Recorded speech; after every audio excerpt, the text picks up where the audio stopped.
So the NFL just released that they are sorry about what's going on in racism and injustice in regards of police brutality. But I'm really one not really to take apologies anymore. If a player is discussing like an employee to an employer that they felt uncomfortable about something, it is your job from the beginning to do your research and investigate that employee's feelings because he has rights.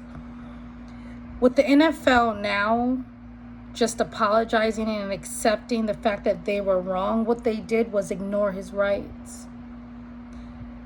And at this point, due to that apology that I heard from the NFL commissioner, what reflected was that you're sorry that your behaviors have been exposed.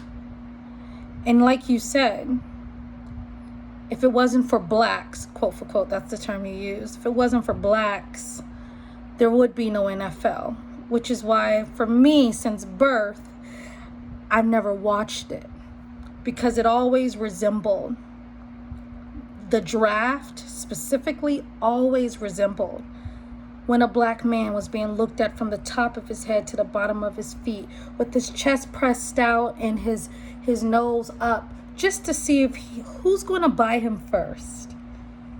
Your behaviors have always reflected that the N doesn't stand for national. You said it. Blacks, if it wasn't for them, there would be no NFL. You think the N stands for national? Your behavior have always since day one reflected that it doesn't stand for national. But I have no proof that it stands for the N-word. Your behaviors has always reflected that you never took African Americans' rights, hearts, thoughts, bodies, mentalities, and realities seriously. Until I guess it affected your revenue stream.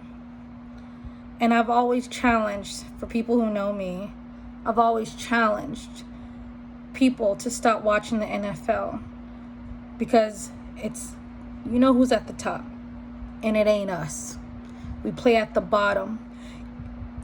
The draft resembles when they used to at any body of water, Norfolk, Virginia, Chicago, Illinois, Baltimore, Inner Harbor.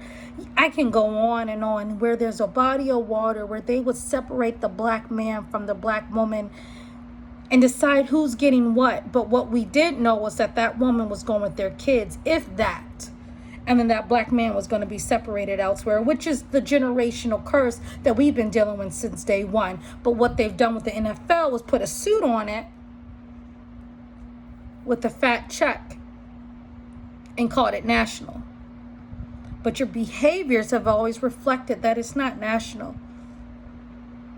Your apology is just what it is, an apology. But if it was up to me, those quote for quote blacks would break away and start their own football league and trust that they have what it takes.